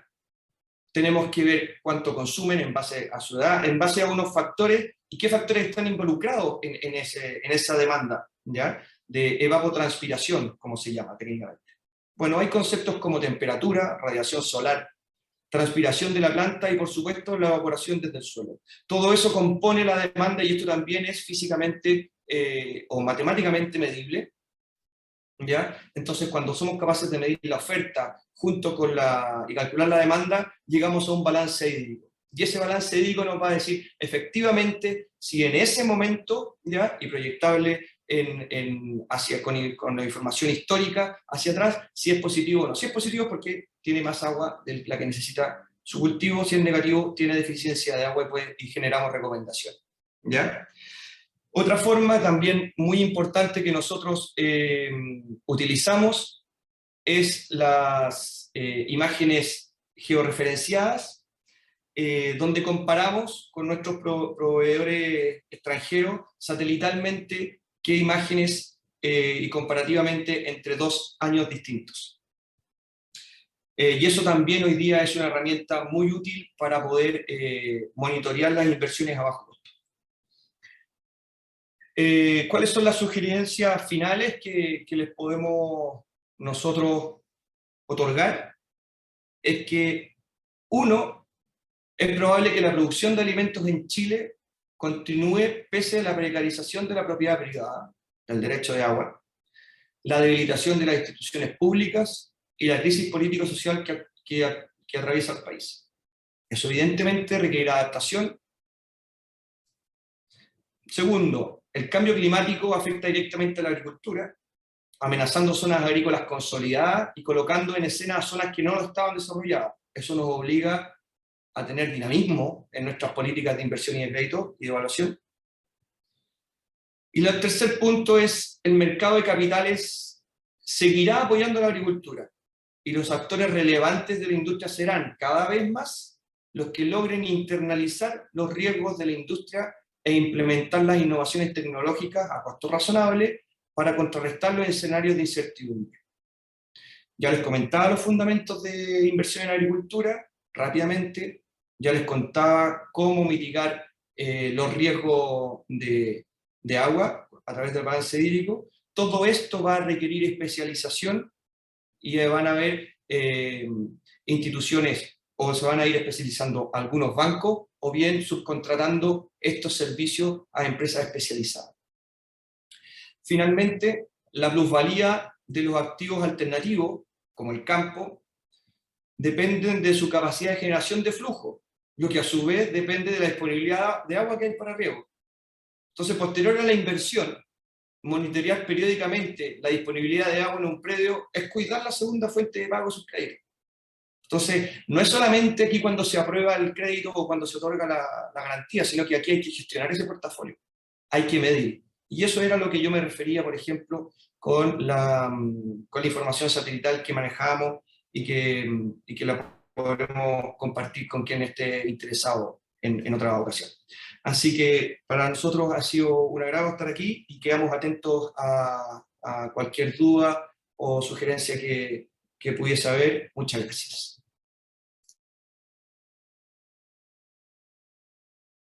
Muchas gracias, Benjamín. Súper interesante y complementa todo lo que ya hemos venido revisando en las presentaciones anteriores. Recordarles nuevamente, estamos con varias preguntas, así que ahí ya estamos preparando para la etapa final del conversatorio y recoger las preguntas que nos están dejando ustedes en la sección de preguntas y respuestas. Vamos con nuestro cuarto y último expositor o expositora, que va a cerrar este espacio de presentaciones. Y aquí quiero invitar a Macarena Fariña, quien entregará algunas propuestas para el control de riesgo en garantías agrícolas bajo el escenario hídrico actual. Macarena, es ingeniero agrónomo, mención en agronegocios de la Universidad Mayor, posee 10 años de experiencia en el rubro de las tasaciones, es jefe de unidad agrícola y prenda en Transa y anteriormente fue analista de tasaciones agrícolas también en Banco Santander. Bienvenida, Macarena. Disponible ahí para tu presentación.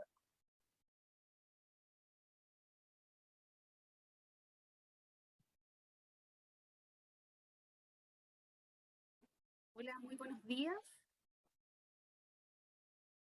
En el marco del webinar que nos convoca sobre la adaptación del nuevo Código de Aguas y la escasez hídrica, les voy a presentar algunas propuestas para el control del riesgo en garantías agrícolas bajo el escenario hídrico actual.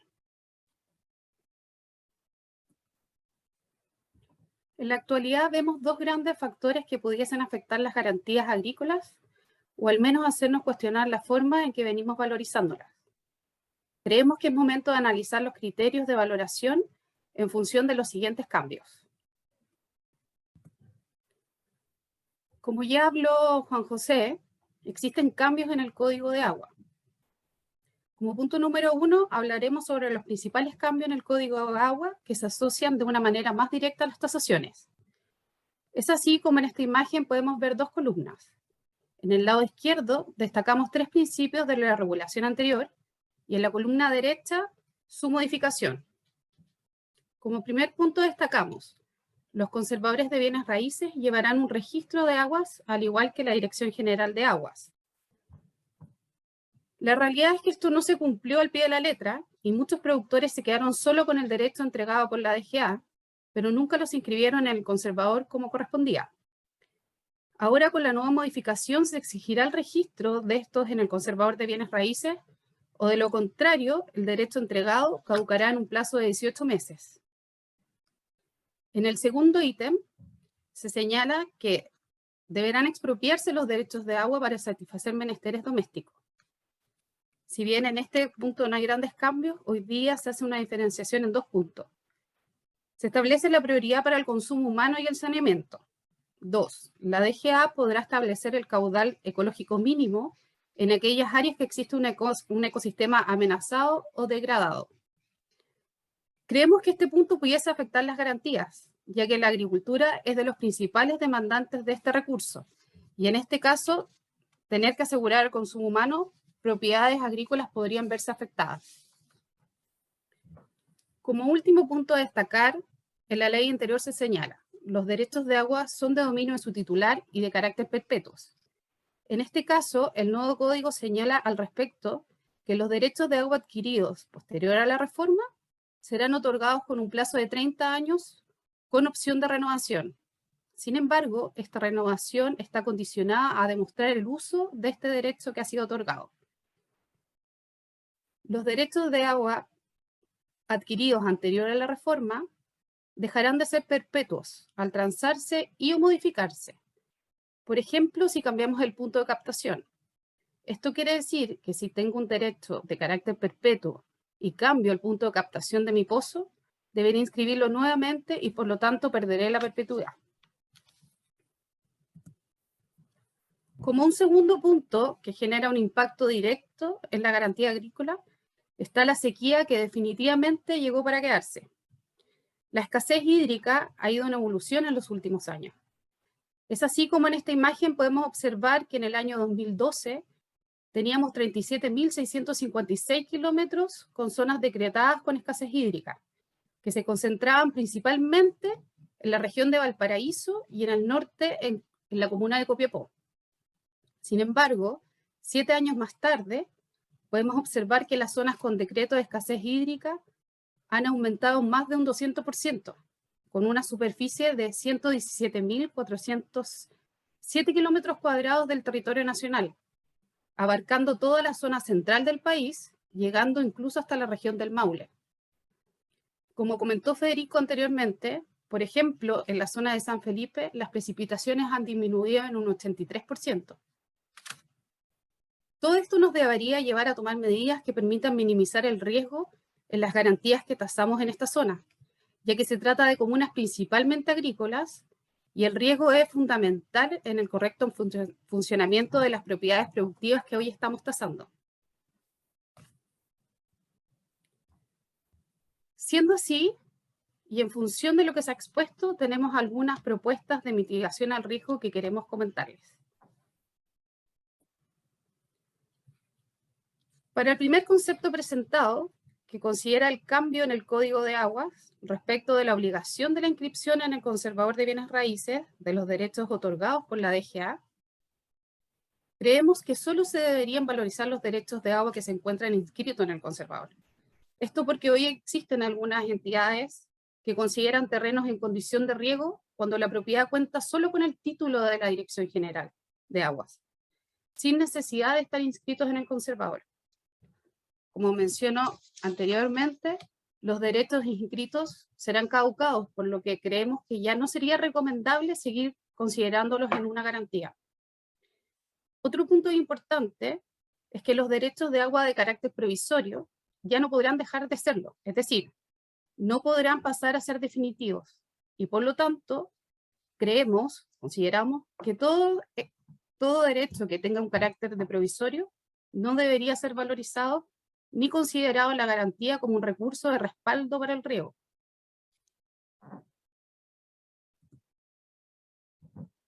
Como un segundo punto, de acuerdo a lo que se menciona en el cambio del Código de Agua, respecto de la priorización del consumo humano y de un caudal biológico, en este punto, como menciona Federico, hasta ahora la sequía no ha implicado racionamiento del consumo humano en las ciudades, gracias a que la agricultura ha puesto a disposición sus aguas para seguir asegurando el consumo humano. Maipo, Aconcagua y Yapel son algunos ejemplos. Sin embargo, creemos que se debería revisar si se siguen valorizando los derechos de agua exentarios, ya que en el caso de que se necesiten ser expropiados derechos de agua para asegurar el consumo humano, estos derechos podrían perderse y entonces la garantía sí se vería afectada. Como medida adicional, creemos que sería aconsejable valorizar los derechos de agua asociados al terreno, y no de manera independiente, ya que se considera que son vitales para el funcionamiento correcto del predio que estamos tasando.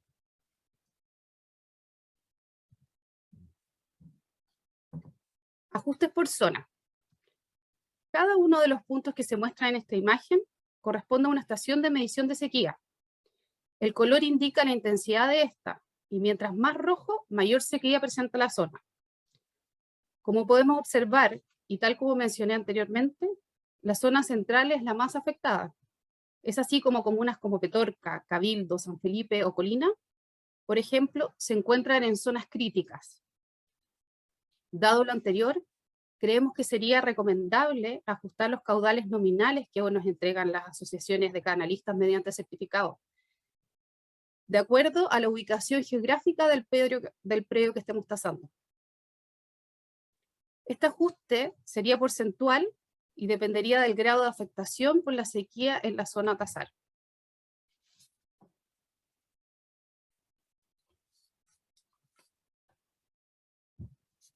Como un cuarto punto, planteamos las bonificaciones por tecnificación del predio.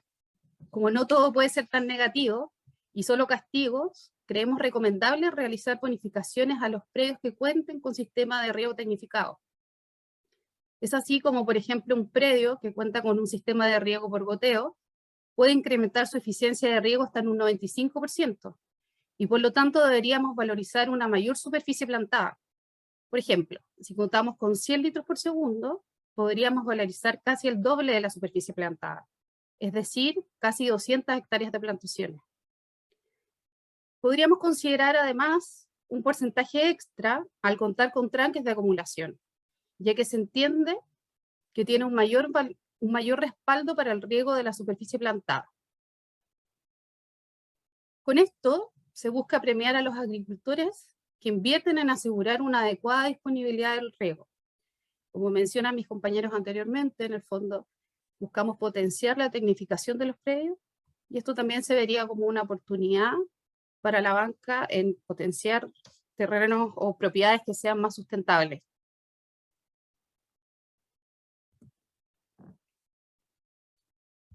Cinco, balance hídrico. Como un último punto a recomendar, y ya como comentó también Benjamín respecto del balance hídrico, creemos que realizar un balance hídrico puede ayudar a determinar con mayor precisión con cuánta agua dispone un predio para el riego de las plantaciones a tasar. Se debe considerar que en general las asociaciones de canalistas no tienen mayor certeza de los caudales que nos entregan hoy, y en su mayoría entregan información de caudales nominales.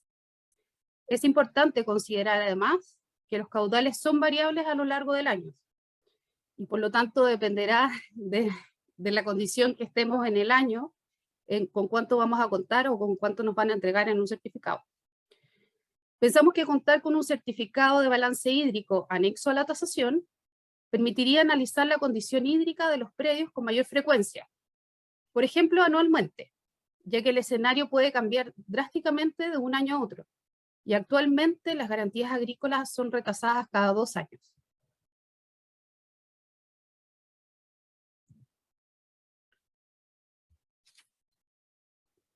Discusiones e interrogantes por resolver.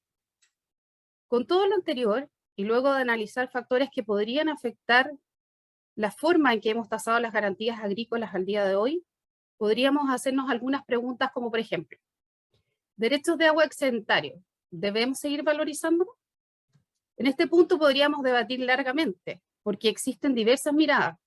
Por una parte, al día de hoy los derechos de agua siguen siendo transables, y existe un mercado de agua, pero tenemos que esperar lo que pueda pasar con el cambio de la Constitución, ya que podría verse muy afectado este mercado y por tanto las garantías que hoy contamos.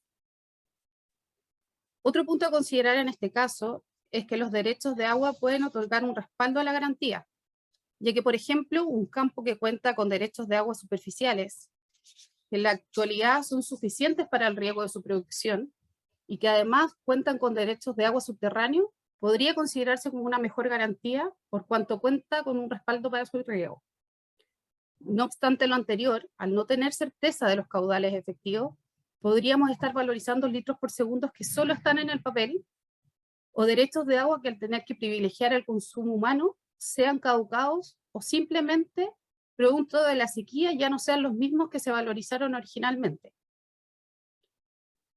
Como un segundo cuestionamiento tenemos el balance hídrico. ¿En qué casos deberíamos incorporarlo?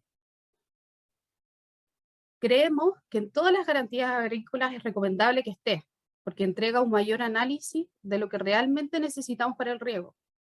Sin embargo, cuando tasamos propiedades que están ubicadas en zonas que están mayormente afectadas por la sequía, como las comunas que ya mencioné, se vuelve un instrumento realmente necesario para tomar la decisión más oportuna en cuanto a la calidad de la garantía. Y como un último punto a analizar, ya para ir cerrando, nos cuestionamos: ¿actualización de las garantías agrícolas cada 2 años? Hoy en día retasamos las propiedades agrícolas cada 2 años. Sin embargo, creemos que esto se debería evaluar, ya que, como menciono anteriormente, el escenario puede cambiar drásticamente producto de la sequía que nos afecta o producto de las decisiones políticas y reglamentarias que pudiesen cambiar el modelo de evaluación actual. Entonces, como conclusión podemos decir que hoy el escenario es bastante incierto, ya que está afecto a diversos factores que son externos, como por ejemplo el cambio de la Constitución, que podría afectar considerablemente la forma en que actúa el mercado de las aguas actualmente, o la sequía. Y por lo tanto creemos que es momento de empezar a analizar los posibles cambios en la valorización. Pensamos que sí deberíamos empezar a cuestionarnos cuáles han sido los criterios que hemos tenido hasta la fecha para valorizar las garantías agrícolas. Y en el fondo, para eso estamos hoy día, para empezar a cuestionarnos y decir por dónde tenemos que ir, cuáles son los cambios que deberíamos ir planteando, y es un poco lo que queríamos presentarles hoy. Así que esa ha sido mi presentación. Muchísimas gracias a todos y un gusto. Muchas gracias, Macarena. Súper interesante también. Bueno, con esto cerramos las presentaciones y podemos ya avanzar a la ronda de preguntas. Ahí quiero dar las gracias a Juan José, a Federico y Benjamín y Macarena por sus presentaciones. Y les quiero pedir que abran sus cámaras y micrófonos para que podamos dar paso a este panel de conversación donde vamos a ir respondiendo las preguntas que nos han ido planteando ya los participantes. Hay varias preguntas bien interesantes y hay una que me interesaría aquí y que creo que probablemente Juan José a lo mejor el más adecuado para responder, que es en el caso de una caducidad de derechos de agua, el titular de estos derechos o sus acreedores, ¿podrán recibir algún pago o compensación económica? Juan José. A ver, lo que tenemos que tener sumamente claro es que tanto el Código de Aguas como lo que se está planteando a nivel constitucional no es una expropiación. En el fondo, en el caso del Código de Aguas es una sanción que opera la caducidad en dos frentes. En el fondo, por un lado, opera una caducidad por no inscripción en el conservador de bienes raíces. Y si yo no acredito esa inscripción en el conservador de bienes raíces, porque nunca la hice, la sanción en la práctica va a ser que cuando yo llegue con esa resolución o esa sentencia al conservador de bienes raíces a inscribirla después del plazo de 18 meses, el mismo conservador me va a negar la entrada. Y básicamente no tengo a quién reclamarle. Es una caducidad, una muerte que opera de pleno derecho. Y por otro lado, la caducidad por no uso y la patente por no uso, en el fondo, operan dos mecanismos que son un poco distintos. En el fondo, en el caso de la patente por no uso, si yo no pago la patente, me sacan a remate el derecho y en definitiva el monto del remate va a pagar la patente impaga. El titular de ese derecho en el fondo es muy poco probable que reciba alguna contraprestación económica en el fondo por el hecho de haber perdido ese derecho en un proceso de remate por una patente por no uso. Y es más, el procedimiento nuevo en el fondo está diseñado de manera tal que si es que no se presentan postores en la práctica, no es que se baje el valor del remate, sino que simplemente en el fondo la DGA o la autoridad que lo reemplace va a quedar con la facultad de poder exigir que esos derechos de aprovechamiento de agua se cancelen, ¿eh? Y dejen de existir. Por lo tanto, no hay una contraprestación económica. Si ese derecho en el fondo está dado en garantía y resulta que se sale a remate por patente por no uso, esa garantía en el fondo va a seguir la suerte de lo principal, en el fondo, de ese derecho rematado, y va a dejar de existir. Cabe preguntarse qué pasa si ese derecho efectivamente se lo adjudica un tercero. ¿Eh? Si sigue en el fondo con la garantía asociada. Ahora va a ser una garantía en el fondo que no está asociada al proyecto financiado, por lo tanto ahí nos genera una serie de interrogantes. Y desde un punto de vista constitucional, es aún más grave, porque en definitiva esto es básicamente una nacionalización de los derechos de aprovechamiento de agua. Y se declara que son incomerciables por un lado, y por otro se declara que no constituyen propiedad. Por lo tanto, en el fondo, en la concepción de los constituyentes está el que estos derechos se otorgaron gratis a los titulares y en consecuencia el Estado no debiera pagar por ellos. Por lo tanto, ante esta pregunta, la verdad es que yo creo que no hay una...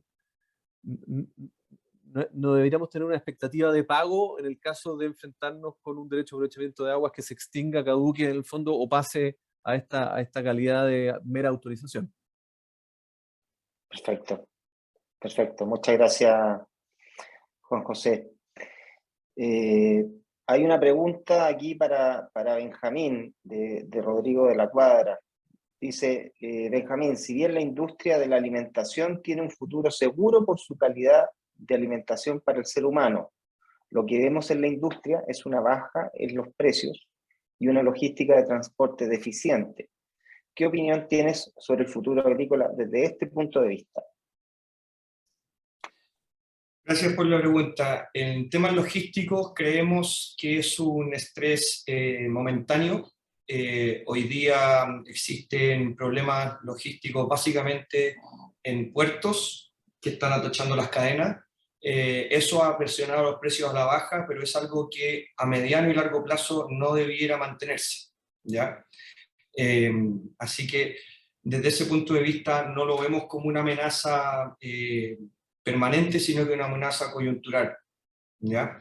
Respecto de los precios, está muy ligado a eso, porque en el caso, por ejemplo, de las cerezas, lo que ocurrió fue que se atocharon los puertos en Shanghái y al atocharse los puertos en Shanghái, lo que ocurrió fue que no pudieron desaduanar muchos barcos. No hubo un problema de embarque en Chile, no hubo un problema de la velocidad de los buques hacia China, sino que hubo un problema en que llegaron a China y Shanghái estaba con el cerrado por mitades, ¿ya? Una mitad de la ciudad cerrada, después la otra mitad de la ciudad cerrada, después toda la ciudad cerrada, y eso impidió de que el aduanaje se realizara oportunamente y en consecuencia se atochó la fruta y al haber mayor oferta evidentemente caen los precios. Eso no es algo proyectable a largo plazo, lo que no quita de que hay que tener resguardo en todas las cadenas logísticas y es tan importante la cadena logística, la distribución, como las variedades y la producción primaria. Perfecto. Muchas gracias Benjamín. ¿Hay algunas otras preguntas? Una para Federico. A ver, hay varias preguntas. Una de ellas dice, y tú mencionaste, Federico, la cantidad de hectáreas regadas con riego tecnificado. La pregunta es si ¿cuánto puede mejorar el escenario hídrico actual implementando mayor tecnificación? ¿Qué espacio hay todavía para una mayor eficiencia a partir de más tecnificación? Gracias, Ignacio. A ver, te respondo primero mirando hacia atrás, más que el espacio para adelante. La producción agrícola no ha disminuido fuertemente, no hemos visto una crisis frente a la crisis climática que sí hemos visto. Es decir, los agricultores han logrado producir lo mismo o más con una disponibilidad de agua mucho menor. Y eso en gran medida es gracias a que han tecnificado el riego, en que han eficientado el uso del agua, en que las organizaciones de usuarios de agua han hecho estrategias o de revestir, o de mejorar compuertas, o en fin, digamos. Lo que quiero decir es que efectivamente la incorporación de tecnología es una respuesta adaptativa de la mayor importancia. De hecho, los planes hídrico, a ver, no sé si saben que la Dirección General de Agua está desarrollando unos planes de cuenca a lo largo de todo el país, en estos planes de cuenca hacen un balance y después señalan cuáles son las acciones que debiera tomar la cuenca para evitar el colapso, en fondo. Y dentro de las acciones siempre aparece como una de las más costo efectivas la tecnificación del riego, porque es un volumen de agua muy alto el que se usa en la agricultura y porque es una solución muy barata. Por lo tanto, yo creo que todavía hay mucho espacio para la tecnificación del riego. Y además dos cosas que quiero señalar. Una es que una cosa es tener el riego tecnificado y otra es operarlo al 100% de su capacidad de eficiencia. En Chile tenemos todavía tenemos buena infraestructura en los campos, pero todavía tenemos desafíos en cómo la estamos usando. O sea, hay espacio para la mejora sin invertir en un nuevo equipo, sino que mejorando la operación del equipo actual. Y lo segundo es que hay zonas del país, y ahí voy a mencionar Atacama, voy a mencionar Coquimbo, que partieron con la tecnificación hace tanto tiempo que ya están en el momento de hacer una retecnificación. Y ahí también podríamos obtener nuevas eficiencias por adaptarse a equipos más nuevos, a goteros más nuevos, en fin. Pero creo yo que el riego tecnificado tiene mucho que entregar todavía. Hay mucho espacio para la mejora de la condición del balance hídrico, eficientando el uso en la agricultura. Perfecto, muchas gracias, Federico. Aquí voy a mezclar un par de preguntas. Quisiera gracias. Quisiera complementar la muy buena respuesta de Federico, porque nosotros quisiéramos compartir, por ejemplo, que el año 90 se exportaban cerca de 3.000 millones de dólares FOB del sector silvagropecuario. Actualmente estamos en cerca de 17.000 millones FOB del sector silvagropecuario. El crecimiento está muy relacionado con la apertura comercial de Chile, más que la reducción de la superficie. Y como segundo, en términos de superficie, nosotros vemos que la superficie actualmente regada, y que muy bien detalló Federico, en términos de eficiencia y zonas, se podría multiplicar entre 1,5 a 3 veces a nivel nacional. Eso era, gracias.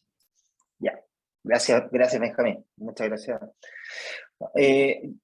Hay otra pregunta de Cristiano Urrutia, y esta yo creo que va para Macarena, y la quiero complementar con otra que también está, que surge de la presentación de Macarena. Dice, la de Cristiano Urrutia dice, ¿valorizar el agua es factible actualmente? Y ahí te pregunto, Macarena, por la pregunta también que dejaste tú abierta respecto de los derechos de agua excedentarios, digamos. O sea, a ver si podemos mezclar las dos cosas en una respuesta.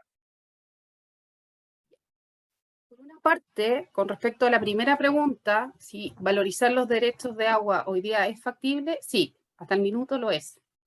Lo es porque hoy día existe un mercado de agua y hoy día se siguen transando y es un mercado transparente, por lo tanto sí, es efectivo que se pueden seguir valorizando.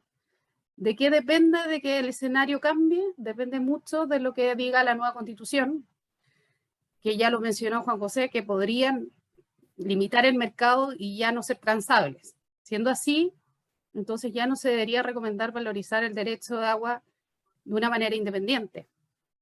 Y como lo aconsejamos nosotros, debería valorizarse el agua siempre incorporado en el valor del terreno, como un terreno en su condición de riego en el fondo. Porque se entiende además que el agua es vital para el correcto funcionamiento de este predio. Por lo tanto, si yo, por decir algo, porque todo esto es especulación, pero si en algún minuto el mercado de las aguas llegase a dispararse y algún productor llegara y dijera, oye, no sé, me es más conveniente vender el agua de una manera independiente, entonces, ¿qué pasa con ese terreno o con esa garantía que tú tasaste, que tiene sus plantaciones y que ya no contaría con el agua porque vendió ese derecho, en el fondo? Eso por una parte. Y como un segundo punto, planteábamos el tema de los derechos de agua excedentario. ¿Qué se entiende por derecho de agua excedentario? Se entiende el agua que te está sobrando y que el campo no está utilizando, por decir un ejemplo. tenemos 100 litros por segundo en el papel, ¿ya? Y tenemos un predio que tiene 50 hectáreas, plantadas todas. Entonces nosotros hoy día, lo que se usa en general en la banca como criterio es utilizar 1 litro por segundo por una hectárea plantada. Es decir, me sobrarían 50 litros. Y eso hoy día nosotros los valorizamos de una manera independiente, porque efectivamente tienen un valor, porque como ya dije, se pueden transar. Pero ¿es recomendable seguir haciéndolo así? No sé si eliminarlo, pero tal vez se deberían ajustar drásticamente, porque hay varios factores. Uno, en el papel dice que son 50 lo que te estarían sobrando, pero podría no ser 50 y ser 30. O podría ser que tu cultivo esté ocupando más, o podría ser que eventualmente, en un corto plazo, ya no tengas esos 50 litros por segundo disponibles por la sequía y sean 20. Entonces, ante esa incertidumbre, creemos que si bien hoy día tienen un valor y podríamos seguir valorizándolo, a lo mejor habría que aplicar un ajuste, que eso va a depender de cada entidad, porque el futuro es muy incierto. Eso es lo que puedo opinar al respecto. Ok, muchas gracias, Macarena. Aquí hay varias preguntas en el chat respecto, y probablemente esta es para Juan José. Están redactadas de distinta manera, pero quiero tratar de interpretar. Se consulta en varios casos respecto de derechos inscritos en el CBR, pero no en la DGA. No sé, Juan José, si ese riesgo existe. ¿Qué pasa con los derechos de agua que pudieran estar inscritos en el CBR, pero no en la DGA? Mira, la recomendación que nosotros estamos haciendo hoy día, a ver, es el artículo 2 transitorio de la ley que modificó el Código de Aguas ahora el 6 de abril, la que establece en el fondo este tema. Si el derecho está inscrito en el conservador de bienes raíces, el riesgo es relativamente bajo, pues en el fondo solo arriesgas una multa que varía entre 10 y 50 unidades tributarias mensuales por el hecho de no acreditar esa inscripción dentro de ese plazo, ¿ya? Ahora, nosotros, de cara a las modificaciones constitucionales que se están discutiendo, la recomendación es no esperarse los 18 meses, sino que hacer ese trámite de presentarle a la DGA la copia con vigencia de la inscripción antes del 4 de septiembre, porque la verdad es que no sé si es que el 5 de septiembre vamos a seguir con conservador de bienes raíces. Depende en la práctica qué es lo que vaya a pasar con las normas transitorias que se discuten hoy día, por eso no estoy aventurando una respuesta en concreto. Pero si el derecho está inscrito en el conservador de bienes raíces, el riesgo de no hacerlo presente ante la DGA es una multa que varía entre 10 y 50 UTR. Ahora, si yo nunca lo hice presente, efectivamente me arriesgo que la DGA me salga con un domingo 7 y declare que ese derecho de aprovechamiento de aguas, que ella no sabe que está en el conservador de bienes raíces, caduca, y me obligue a mí a accionar, en el fondo, en el procedimiento de caducidad por no inscripción, haciendo presente que sí existía esa inscripción. Que en definitiva es un riesgo bajo si es que yo me hago parte en el proceso y efectivamente acredito lo anterior, pero por lo mismo en el fondo la recomendación es, si es que está inscrito, presente la copia ante la DGA lo antes posible. Creo que había un par de preguntas también en esa misma línea. Hay varias que están en esa misma línea. Yo ahí estaba viendo el chat y hay varias que son muy similares. Pero en definitiva, lo que necesito que les quede meridianamente claro es que sí o sí vamos a tener que acompañar esas inscripciones en el conservador de bienes raíces a la DGA. Perfecto. Otra pregunta que está aquí en el chat, y creo que también sería bueno aclararla, porque dice, ¿se podrá tener más agua de la que se necesita o se deberá pagar una patente de no uso por los derechos no utilizados, digamos? Si podemos aclarar qué es lo qué significa tener un agua que no se necesita, cómo se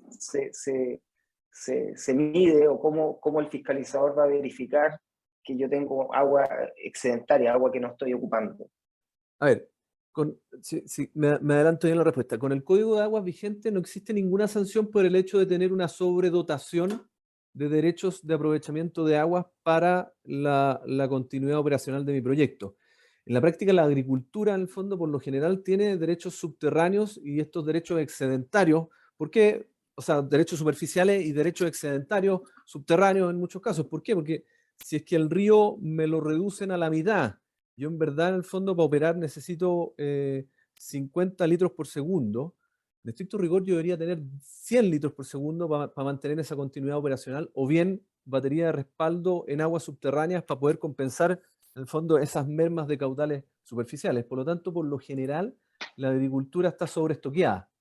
Y el Código de Aguas actual, en el fondo, no establece ninguna sanción asociada a eso, salvo el que efectivamente no existan obras necesarias para el aprovechamiento de esos derechos de aprovechamiento de aguas, en cuyo caso te arriesgas a tener que pagar patente por no uso y eventualmente a perder los derechos por no uso. Ahora, la propuesta de nueva constitución aquí genera una gran interrogante, porque en el fondo se habla de una comisión de redistribución, en el fondo que va a ir a reasignar todas las aguas que tú no puedas acreditar su uso. Y eso es complejo, en definitiva, porque efectivamente la agricultura tiene pics de demanda, en el fondo, distinto a los derechos de aprovechamiento de aguas que tiene. Por lo mismo, en la práctica, el foco lo deberíamos poner, en el fondo, no en esos derechos excedentarios o no, o sea, junto con un proyecto que tiene derechos excedentarios, efectivamente tiene mayor seguridad hídrica, sino que además, en el fondo, en ver la capacidad de acumulación que tiene ese proyecto, en el fondo, para poder hacer frente a las variables o las varianzas hidrológicas. Perfecto. Aquí hay una pregunta que probablemente puede estar entre tú, Juan José y Benjamín, ¿no? Que dice, ¿qué pasa con los derechos de agua adquiridos vía leasing y deben ser traspasados en el ejercicio de opción de compra bajo el supuesto que se apruebe la nueva constitución? No sé si eso ya estamos hablando de futurología o hay algo que... Es futurología de todas maneras, pero súper buena la pregunta. De hecho, yo me había adelantado y le había escrito a Carlos porque la interrogante es súper buena. Va a depender de nuevo de qué es lo que se establezca en las normas transitorias. Hay una norma transitoria que se está discutiendo hoy día, que esperamos que se apruebe, que efectivamente lo que dice es que todas las garantías constituidas sobre derecho de aprovechamiento de agua subsistirán. Y en definitiva, subsistirán hasta que una ley no se haga cargo de cómo se resuelve la ecuación. Esa ley, de alguna manera, debiera hacerse cargo de casos como este, efectivamente, y yo tiendo a pensar que, dado que la obligación se originó válidamente y legítimamente en un contrato suscrito con anterioridad a este nuevo set de reglas, debiera respetarse o debiera constituir un tipo de excepción. Perfecto. No sé si tú, Benjamín, tienes algo ahí que...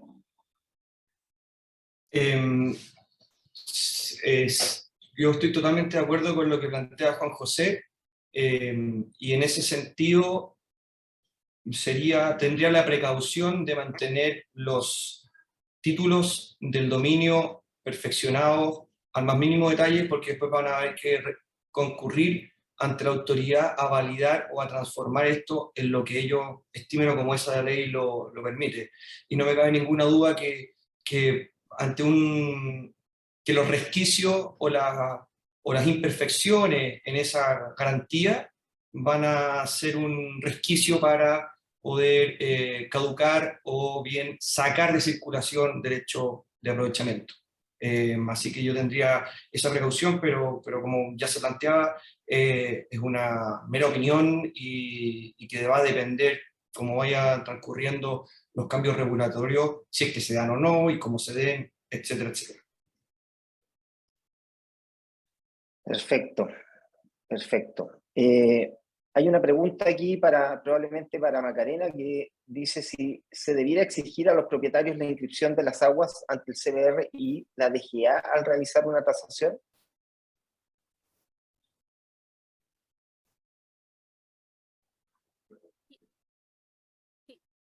De todas maneras, sí. Es como lo que mencioné en mi presentación. Hoy día hay muchas entidades, bueno, no sé si muchas, porque ya hace un tiempo que la mayoría de los bancos exigen la inscripción en el conservador de bienes raíces para poder valorizar un derecho de agua. Si no cuenta con esta inscripción, los bancos en general no lo consideran. pero sí existen algunas entidades que consideran terrenos en condición de riego al contar con, en el fondo, la aprobación de la DGA, que es la que te otorga el derecho. Entonces, a partir de este nuevo parámetro de que los derechos de agua podrían caducar en un plazo de 18 meses, sí o sí recomendamos como de una manera lineal, no recomendar garantías o no tomar garantías de derechos de agua que no cuenten con su inscripción correspondiente. Perfecto. Muchas gracias, Macarena. Federico, a lo mejor esta pregunta es más para ti. Ahí, Sebastián Fernández nos pregunta sobre el proyecto de carretera hídrica. ¿Hay algún avance respecto a eso? ¿Tiene alguna viabilidad? Gracias, Ignacio. Justo le estaba contestando a Sebastián, pero mira, principalmente hay dos grandes proyectos de carretera hídrica, son tres, pero el tercero no ha planificado uso de agua agrícola, sino que es solo para uso de agua potable. Estos dos proyectos están en el Ministerio de Obras Públicas, en su proceso de declaración de interés público, que es un proceso previo a una posible licitación para una concesión futura. Ambos proyectos, uno es el de la Corporación Reguemos Chile, que va conectando distintos embalses existentes hoy día a través de un gran canal, y en algunos casos canales que existen, en otros casos no existen.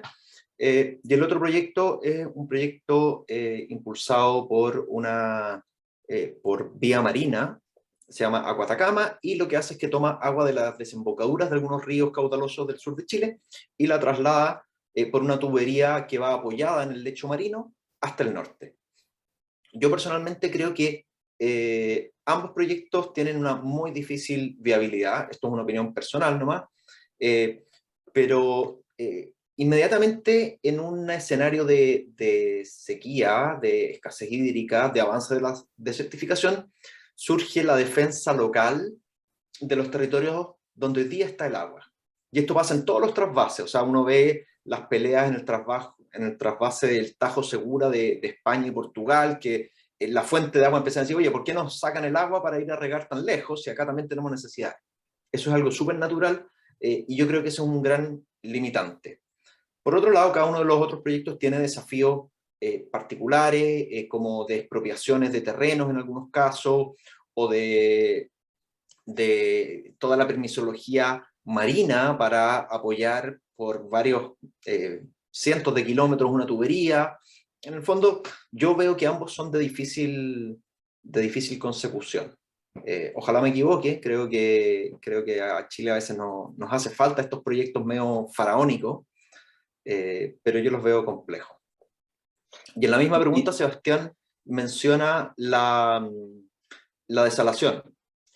La desalación hoy día todavía es muy cara para la agricultura, pero sus costos están bajando rápidamente en el mundo. El aporte tecnológico que se está haciendo, recuperaciones de energía, hay un montón de cosas que están ocurriendo en torno a las plantas desaladoras, que dicho sea de paso, hay, si no me equivoco, la última vez que miré eran 17.000 plantas desaladoras en el mundo. O sea, no es una tecnología disruptiva hoy día, es un commodity. Yo creo que esa va a ser, antes que estos proyectos de carretera, creo que las desaladoras van a ser una respuesta, pero todavía falta un trecho del precio que puede pagar la agricultura versus el precio que hoy día están vendiendo el metro cúbico las desaladoras. Perfecto, gracias, Federico. Quiero juntar aquí dos preguntas en una que creo que van a ir a Juan José. La primera es, ¿desde cuándo cuenta el plazo de los 18 meses para la caducidad? ¿Y qué pasa con el derecho comparado respecto a países que se hacen cargo de la crisis hídrica? ¿Nuestra legislación actual o la del proyecto constitucional es algo excepcional? ¿Está en línea? ¿Cómo lo ves tú? A ver si nos puedes comentar respecto a estas dos cosas que nos consultan. Se me fue la onda con la primera pregunta, así que voy a partir con la de Ana. El plazo de 18 meses, ¿desde cuándo corre? Desde el 6 de abril del 2022. Si mis cálculos son correctos, estamos hablando del 6 de octubre del 2023 o 6 de septiembre del 2023, por ahí. A ver, no entrar en un detalle de derecho comparado. Lo que sí tenemos que tener claro es que hay proyectos en el fondo que hacen uso de agua y hay financiamiento para esos proyectos en todas partes del mundo, independiente del régimen jurídico imperante, independiente si las aguas son propiedad de los titulares de los proyectos o son meras autorizaciones, si es que hay que pagar por el agua, si es que no hay que pagar por el agua, si son libremente transferibles o no. Entonces, lo que tenemos que tener claro y tranquilidad es que en el fondo el desafío hoy día es cómo transitamos del modelo y el set de reglas actual a un nuevo modelo y un nuevo punto de equilibrio. Ahora, efectivamente hay distintas realidades hídricas en los distintos países. Por lo tanto, las crisis hídricas que sufren los distintos países son muy sui generis y como Chile nosotros deberíamos dejar de mirar tan embelesados lo que están haciendo afuera y pasar a mirar en el fondo qué es lo que podemos hacer efectivamente en Chile y cómo podemos transformar a Chile en un referente en materia de solución de temas de recursos hídricos. Chile tiene un potencial de innovación como laboratorio para soluciones frente al cambio climático súper potente y de hecho ahí hay una oportunidad de mercado en el fondo súper grande en el fondo. ¿Cómo invertimos en nuevos sensores para poder monitorear de mejor manera los caudales? Hoy día existe una brecha brutal en el costo de los sensores, por un lado, y en la disponibilidad de sensores para que efectivamente todos los titulares de derecho de aprovechamiento de aguas puedan efectivamente medir y monitorear los caudales. Nuestra legislación actual es bien sui generis, en el fondo es una construcción de décadas y décadas, no es algo que apareció el año 81 como nos han hecho creer. El Código de Aguas vigente tiene normas que están vigentes desde el Código Civil de Bello, en el fondo sin mayor modificación, y ha sido una construcción social lenta, muy lenta. Todas las modificaciones al Código de Aguas han demorado décadas, cada una de ellas. Aquí nos estamos enfrentando a un escenario súper curioso que nunca se había visto antes en la historia de Chile, que nos están proponiendo una nueva legislación de agua a consecuencia de una nueva constitución en un plazo de 2 años, cosa que yo veo bastante imposible. Pero no es excepcional. Efectivamente tenemos cosas que se comparten de distintos países, de distintas experiencias, de distintas legislaciones. Heredamos en gran medida el marco regulatorio de las organizaciones de usuarios de agua desde España. Por lo tanto, tampoco es una cosa absolutamente excepcional. Entonces, ¿cómo nos hacemos cargo de la crisis hídrica? Bueno, de partida, en el fondo, mejorando la gestión de información. Aquí yo soy convencido de que la banca y las instituciones financieras tienen un rol extremadamente importante en este tránsito, porque son en definitiva los que pueden empezar a exigir elevar los estándares de los proyectos, que puedan acreditar mejor cuánta agua tienen disponible, que puedan acreditar mejor qué tan eficientes son en la gestión de recursos hídricos, y porque además va en directo interés del acreedor, pues, en definitiva, lo que tú vas a buscar es que te garanticen los flujos más que podáis liquidar una garantía. Perfecto. Muchas gracias, Juan José. Estamos ya cerrando, nos quedan 2 minutos para las 12 para terminar en el horario y ser ahí respetuoso con el tiempo que nos han dado todos los asistentes. Seguramente van a quedar muchos temas pendientes. Nosotros partimos esta iniciativa pensando en los cambios en el código de aguas, pero claramente esto está súper cruzado por el tema de la escasez hídrica.